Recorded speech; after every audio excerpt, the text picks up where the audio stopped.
है चांद बता मुझको क्या किसी का नाम है। आज ये दास्तान है 40 से 50 के दशक में अपने हुस्न से तहलका बचाने वाली उस अभिनेत्री की, जिसकी एक झलक पाने के लिए सरहदें छोटी पड़ जाती थीं।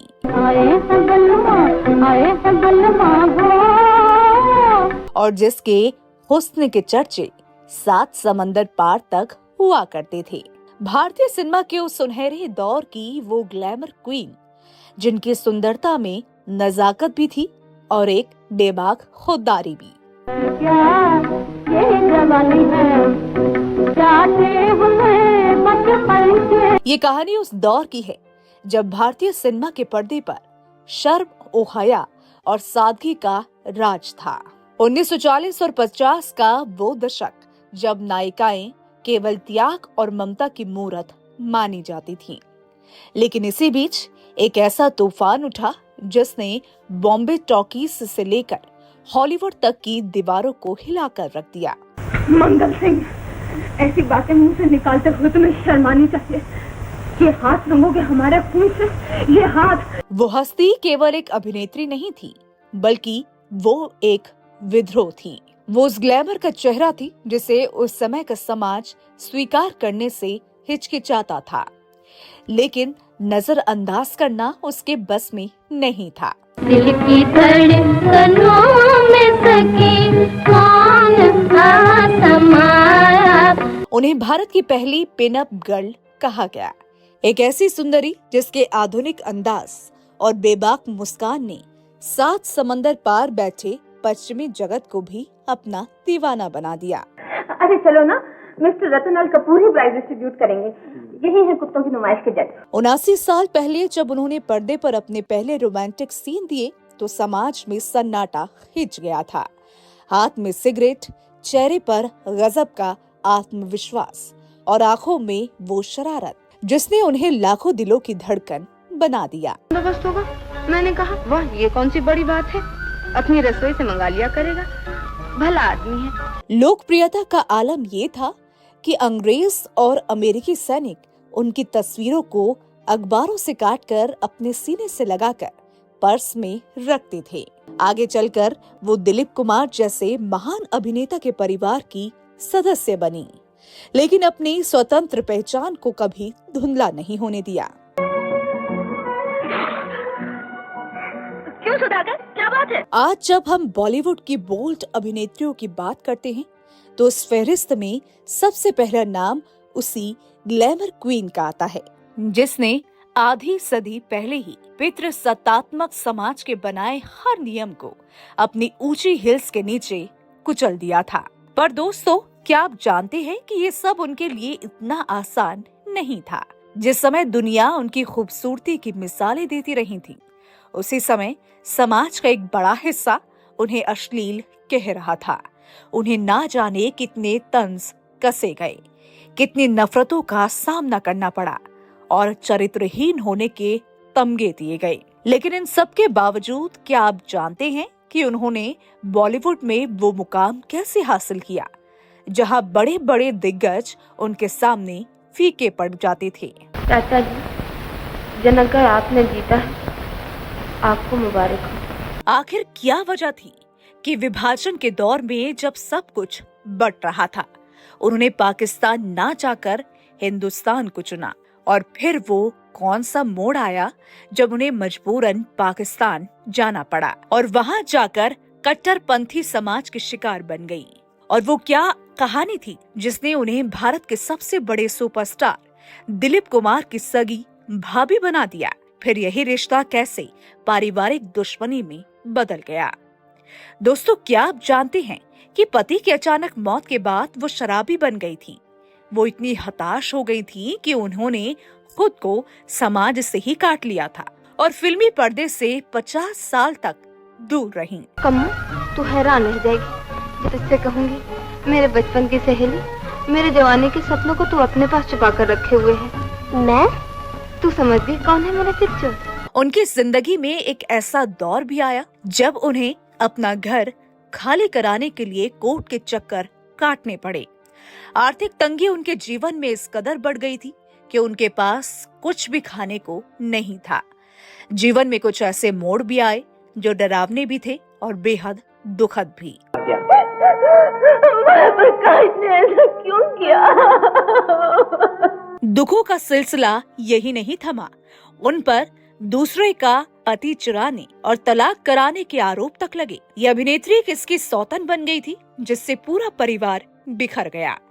इस वीडियो में हम आपको बताएंगे कि आखिर उनके जीवन के वो गहरे राज क्या थे जिसने उन्हें अपने दौर की सबसे विवादित और लोकप्रिय एक्ट्रेस बनाया। तो दास्तान के अंत तक जरूर बने रहिए। झूठे हैं दगाबाज, धोखा दे के इनाम हासिल करना चाहते हैं। ये कमल नहीं, मेरी छोटी बहन के दाएं हाथ में कर था। नमस्कार, आभार आप सभी दर्शकों का। हम बात कर रहे हैं उस अभिनेत्री की जिसकी एक मुस्कान और बेबाक अंदाज ने 1940 और 50 के दशक में तहलका मचा दिया था। एक ऐसी अदाकारा जिसने उस दौर में भी अपनी शर्तों पर जिंदगी जी। उनका नाम है बेगम पारा। वही बेगम पारा जिनकी बोल्ड फोटोग्राफी ने लाइफ मैगजीन तक का ध्यान अपनी ओर खींचा और जो भारतीय सिनेमा की पहली ऐसी एक्ट्रेस बनी जिन्हें सही मायने में पिनअप गर्ल खिताब मिला। बेगम पारा गुलाम भारत की एक ऐसी बेबाक और आधुनिक अभिनेत्री थी जिनकी खूबसूरती और बोल्डनेस की चर्चा द्वितीय विश्व युद्ध के मैदानों तक फैली हुई थी। उनकी लोकप्रियता का आलम ये था कि युद्ध के मोर्चों पर तैनात ब्रिटिश और अमेरिकी सैनिक उनके सबसे बड़े प्रशंसक बन गए थे। द्वितीय विश्व युद्ध के दौरान जब सैनिक अपने घर परिवार से दूर मौत के साए में लड़ रहे थे, तब बेगम पारा की तस्वीरें उनके लिए एक बड़ा सहारा थी। अंग्रेजी और अमेरिकी सैनिक उनकी ग्लैमरस तस्वीरों को काटकर अपनी वर्दी की जेब में रखते थे और युद्ध के मैदान में उतरते थे। सैनिकों के बैरक और टेंटों की दीवारों पर उनकी तस्वीरें लगी रहती थीं, जो उन्हें एक सामान्य और खूबसूरत दुनिया की याद दिलाती थीं। उनकी ये दीवानगी इस कदर थी कि हॉलीवुड की बड़ी बड़ी अभिनेत्रियों के बजाय कई सैनिक बेगम पारा की सादगी और ग्लैमर के मेल को ज्यादा पसंद करते थे। इस तरह बेगम पारा गुलाम भारत की वो पहली अंतर्राष्ट्रीय आइकन बनी जिन्होंने युद्ध के भीषण तनाव के बीच विदेशी सैनिकों के दिलों पर राज किया और उनके मनोबल को बढ़ाने में एक अनोखी भूमिका निभाई। कुछ समझ में नहीं आता, पर मैं बार-बार शांति तरफ इशारे कर रहा हूँ। कौन थी बेगम पारा, कहां से आई थी, पाकिस्तान से इनका क्या रिश्ता था, इनका जन्म कहाँ हुआ था, बताएंगे वो सभी विवाद जिसकी वजह से बेगम पारा मरकर भी हमेशा के लिए अमर हो गईं। ये सब मैं आपको बताऊं इससे पहले एक नजर डाल लेते हैं बेगम पारा की शुरुआती जीवन, पढ़ाई लिखाई और पारिवारिक माहौल पर। तो दिल थाम कर बैठ जाइए क्योंकि ये कहानी बहुत ही मजेदार और रोमांचक होने वाली है। दौलत माँ के दूध की याद भुला देती है। हीरों का लालच इंसान के दिल को पत्थर से ज्यादा कठोर है।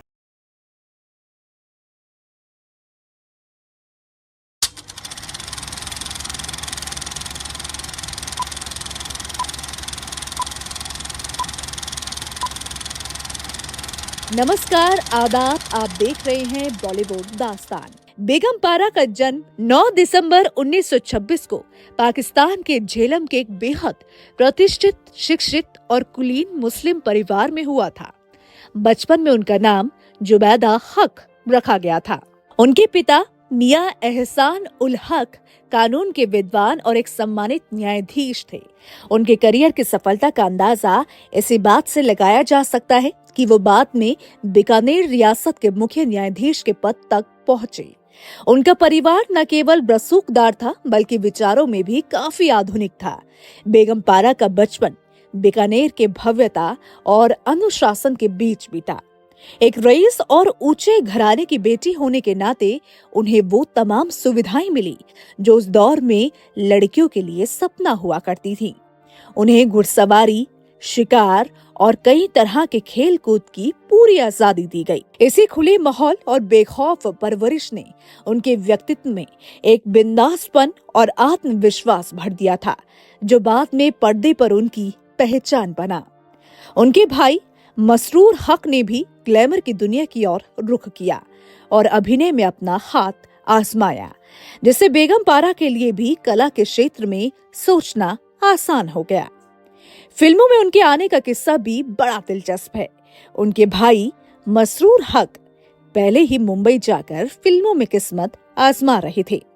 जब बेगम पारा अपने भाई से मिलने मुंबई आई तो उनकी मुलाकात उस दौर के मशहूर अभिनेत्री प्रतिमा दास गुप्ता से हुई, जो उनके भाई की पत्नी थी।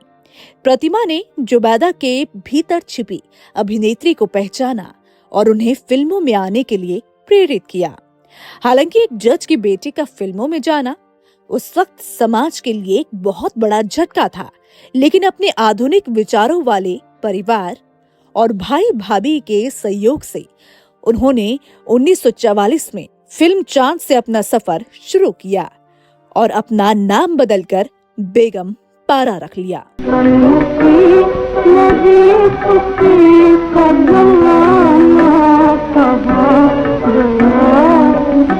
1944 में आई फिल्म चांद बेगम पारा के लिए मील का पत्थर साबित हुई।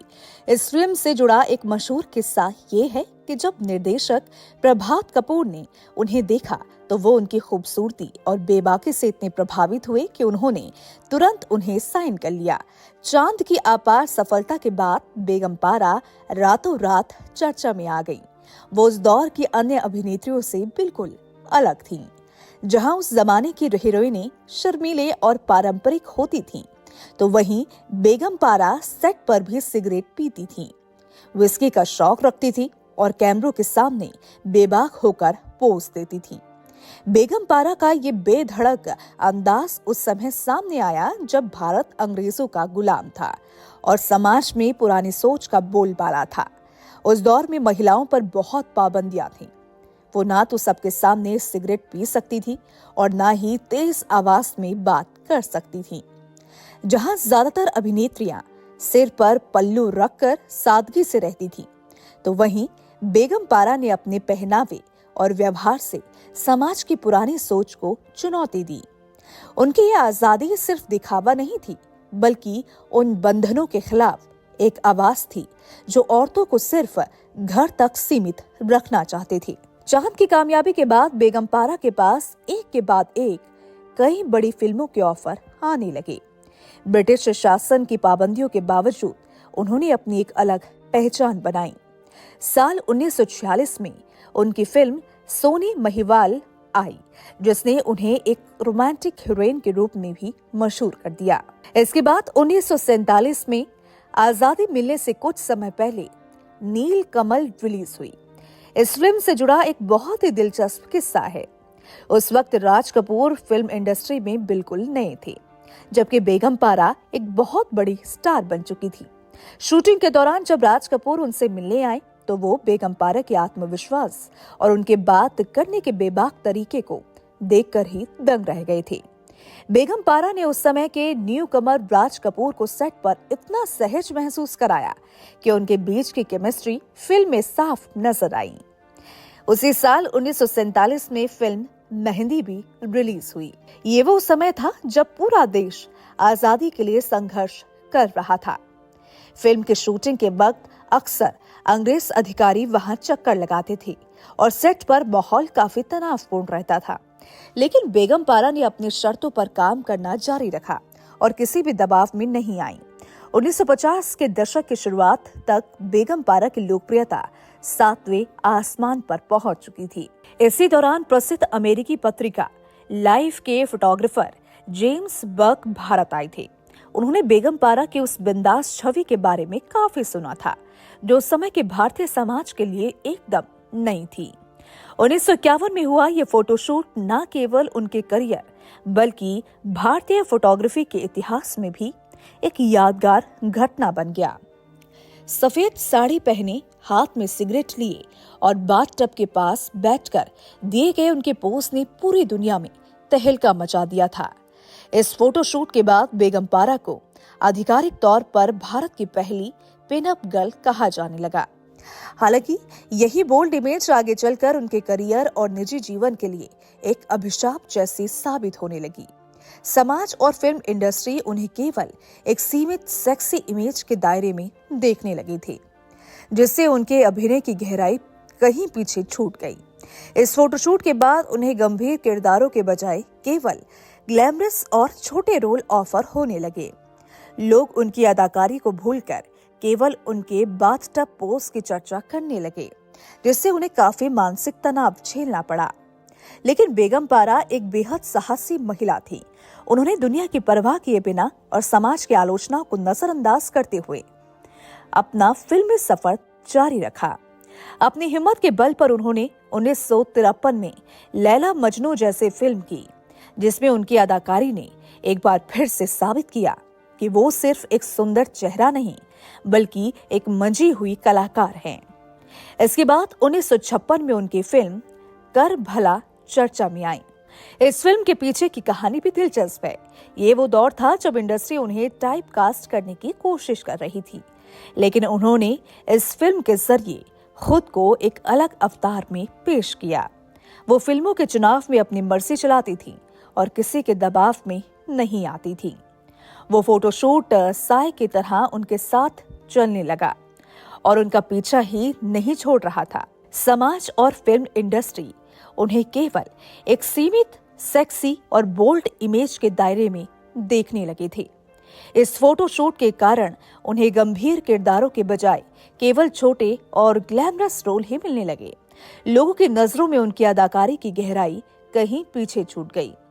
इसी टाइपकास्ट होने की समस्या और समाज के कड़वे तानों से तंग आकर उन्होंने एक बड़ा और कड़ा फैसला लिया। साल 1956 में फिल्म कर भला के रिलीज होने के बाद उन्होंने फिल्म जगत को हमेशा के लिए अलविदा कह दिया। उस वक्त उनकी उम्र मात्र 30 साल थी। ये बात आज के दौर में सोचना भी अविश्वसनीय लगता है, क्योंकि 30 साल की उम्र में तो आजकल की अभिनेत्रियां अपने करियर के सुनहरे दौर का आनंद लेती हैं या नई शुरुआत करती हैं। लेकिन उस समय के समाज की घटिया और संकीर्ण सोच ने एक प्रतिभावान और बेबाक अभिनेत्री को फिल्म इंडस्ट्री से बाहर होने पर मजबूर कर दिया। समाज ने उनके बेहतरीन अभिनय और कला को भुलाकर केवल उनकी तस्वीरों को मुद्दा बना लिया। एक कलाकार जो चांद की तरह चमक रहा था, उसे समाज की संकीर्णता ने एक अंधेरे कमरे में कैद होने पर विवश कर दिया। हैरानी की बात यह है कि 1956 के बाद उन्होंने अगले 50 सालों तक फिल्मी दुनिया की तरफ मुड़कर भी नहीं देखा। बेगम पारा ने अपने छोटे लेकिन असरदार करियर में लगभग 35 से 40 फिल्मों में काम किया। सुनने वाले झूमने लगते हैं मधुसूदन, मगर समझने वाले कांप उठते हैं, इसलिए कि चोट खाए हुए तारों के दिल की धड़कनों का नाम संगीत है। फिल्मों से दूरी बनाने के बाद बेगम पारा के जीवन में एक नया और सुकून भरा मोड़ आया, जब पूरी दुनिया उन्हें केवल एक बोल्ड अभिनेत्री के रूप में देख रही थी। तब उन्हें एक ऐसा हमसफर मिला जिसने उनकी रूह को समझा। वो मशहूर अभिनेता दिलीप कुमार के छोटे भाई नासिर खान थे। बेगम पारा उस समय फिल्मी दुनिया के खोखलेपन से बहुत ज्यादा आहत थी और एक ऐसा जीवन चाहती थी जहां उन्हें उनके काम से नहीं बल्कि उनके इंसान होने से परखा जाए। नासिर खान का सौम्य स्वभाव उन्हें भा गया और साल 1958 में उन्होंने बेहद सादगी से निकाह कर लिया। शादी के बाद बेगम पारा पूरी तरह बदल गई। उन्होंने अपने ग्लैमरस अतीत को पीछे छोड़कर खुद को परिवार और बच्चों के लिए समर्पित कर दिया। ओह, उस गुस्ताख के लिए जो हमारी हंसी उड़ाकर तुम्हारा जी बहला रही थी। उनके 3 बच्चे हुए, जिनमें से एक आज के मशहूर अभिनेता अयूब खान हैं। बेगम पारा ने अपनी पूरी दुनिया इन्हीं अपनों के बीच समेट ली थी और सब कुछ बहुत अच्छा चल रहा था। लेकिन तकदीर को कुछ और ही मंजूर था। खुशियों का ये सफर ज्यादा लंबा नहीं चला और साल 1974 में नासिर खान की अचानक मृत्यु ने बेगम पारा को पूरी तरह से तोड़कर रख दिया। मधुसूदन, रास्ते में पड़े हुए कंकड़ से आंखें हटाकर मंदिर के कल्स पर नजर डालना सीखा। पति की मौत के सदमे ने उन्हें गहरे डिप्रेशन में धकेल दिया और वो शराब की लत का शिकार हो गईं। इसी दौरान उनके अपने जेठ दिलीप कुमार के साथ रिश्ते बहुत ज्यादा खराब हो गए। इस अनबन के पीछे केवल पारिवारिक संपत्ति या जमीन का विवाद नहीं था, बल्कि वो पुराना बोल्ड फोटोशूट भी एक बड़ी वजह बन गया था। दिलीप कुमार के परिवार की सोच काफी पारंपरिक थी और वो बेगम पारा के उस पुराने बिंदास अंदाज और फोटोशूट को लेकर सहज नहीं थी। उन्हें लगता था कि पारा की वो छवि परिवार की प्रतिष्ठा के खिलाफ है। दूसरी तरफ बेगम पारा अपने हक की जमीन और संपत्ति के लिए लड़ रही थी, लेकिन उन्हें अपनों से ही समर्थन के बजाय ताने मिले। जमीन के मालिकाना हक को लेकर हुई कानूनी और जुबानी जंग ने रिश्तों में ऐसी दरार पैदा कर दी कि बेगम पारा खुद को अपने ही घर में पराया महसूस करने लगी। अपनों से मिले इन जख्मों पर पुराने साए के कारण हुई बदनामी ने उन्हें और भी अकेला कर दिया। दुखों से बचने और शांति की तलाश में वो पाकिस्तान चली गई, जहां उनका परिवार रहता था। लेकिन वहां जाकर उन्हें और भी ज्यादा घुटन महसूस होने लगी। पाकिस्तान का समाज उस समय बहुत ज्यादा कट्टर था और वहां के लोग बेगम पारा को उनके पुराने बोल्ड फोटोशूट के लिए हिकारत की नजर से देखते थे। वहां उनके पहनावे और सिगरेट पीने जैसी आदतों पर भी सवाल उठाए जाते थे। पाकिस्तान के बारे में उनकी सोच बहुत स्पष्ट थी। वो इसे घुटन भरा और संकीर्ण समाज मानती थी। बंटवारे के समय वो पाकिस्तान इसलिए नहीं गईं क्योंकि वो दिल से खुद को हिंदुस्तानी मानती थी और उन्हें भारत की गंगा जमुनी तहजीब से प्यार था। उन्हें वहां का माहौल इतना उदास नहीं आया कि वो वापस भारत लौट आईं। भारत लौटने के बाद बेगम पारा की मुश्किलें कम होने की जगह और बढ़ गई। उन्होंने अपनी मेहनत की कमाई से मुंबई के उपनगरीय इलाके में एक शानदार फ्लैट खरीदा था, लेकिन किराएदारों ने उस पर कब्जा कर लिया था और उसे खाली नहीं कर रहे थे। बेगम पारा को अपने ही घर पाने के लिए कानूनी दावपेच और किराएदारों की जिद्दी सोच का सामना करना पड़ा। वो कई सालों तक कोर्ट कचहरी के चक्कर काटती रहीं। जिस अभिनेत्री ने कभी सिनेमा की दुनिया पर राज किया था, उसे अब वकीलों की फाइलों और तारीखों के बीच भटकना पड़ रहा था। ये सिर्फ एक घर को पाने की कोशिश नहीं थी, बल्कि उनकी इज्जत की लड़ाई थी। भले ही उन्होंने 30 साल की उम्र में समाज के तानों से तंग आकर फिल्में छोड़ दी थीं, लेकिन इस उम्र में भी उन्होंने हार नहीं मानी। आखिरकार एक लंबी कानूनी लड़ाई के बाद उन्हें अपना घर वापस मिल ही गया। साल 2007 में भारतीय सिनेमा ने एक चमत्कार देखा। निर्देशक संजय लीला भंसाली ने बेगम पारा को उनकी 51 साल की लंबी गुमनामी से बाहर निकाला और उन्हें फिल्म सांवरिया में सोनम कपूर की दादी का किरदार निभाने के लिए मनाया। आधे दशक बाद जब वो पर्दे पर लौटी तो उनकी आंखों में वही पुरानी चमक और चेहरे पर वही बेबाक गरिमा थी। ये वापसी महज एक संयोग नहीं थी, बल्कि उस संकीर्ण समाज को उनका आखिरी जवाब था, जिसने कभी उन्हें बोल्ड कहकर अंधेरे में धकेला था। हर काम झुमरी करेगी, तू कुछ नहीं करेगी।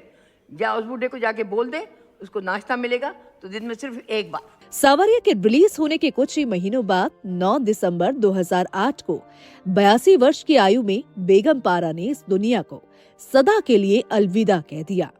उनकी मृत्यु के साथ ही भारतीय सिनेमा के उस सुनहरे और विद्रोही दौर का एक अध्याय समाप्त हो गया।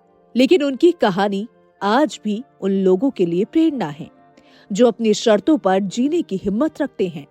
बेगम पारा का जीवन हमें सिखाता है कि भले ही समाज आपकी आजादी की भारी कीमत वसूले, पर अपने स्वाभिमान से समझौता ना करना ही असली जीत है। उनकी कहानी एक बेबाक उड़ान, अपनों से मिले धोखे, पाकिस्तान की घुटन और फिर अपनी मिट्टी पर सम्मान के साथ आखिरी सांस लेने की एक ऐसी दास्तान है जिसे कभी भुलाया नहीं जा सकेगा। वो मरते दम तक समाज की घटिया सोच के आगे झुकी नहीं, बल्कि अपने स्वाभिमान के साथ जीकर ये साबित कर गई कि असली खूबसूरती रूह की बेबाकी में होती है। इसीलिए कहते हैं कि बेगम पारा मरकर भी अपनी उसी बेधड़क रूह और अजय हौसले के कारण हमेशा के लिए अमर हो गई। आज हमने बॉलीवुड की उस बोल्ड और ब्यूटीफुल अदाकारा बेगम पारा के जीवन के पन्नों को पलटा, जिन्होंने अपने अंदाज से उस दौर के सिनेमा में एक नई क्रांति ला दी थी। उनकी बेबाकी और उनका अभिनय आज भी सिनेमा के इतिहास में एक खास जगह रखता है। दोस्तों, बेगम पारा की बॉलीवुड की इस दास्तान में ये कहानी आपको कैसी लगी? हमें कमेंट में अपनी राय जरूर बताएं। आपके विचार हमारे लिए बहुत महत्वपूर्ण हैं। हम आपके लिए इसी तरह फिल्मी दुनिया की अनसुनी और दिलचस्प कहानियां लेकर आते रहेंगे। अगर आपको ये जानकारी पसंद आई हो तो इसे साझा करना ना भूलें। तब तक के लिए दीजिए इजाजत, फिर मिलेंगे एक नई कहानी के साथ। शुक्रिया।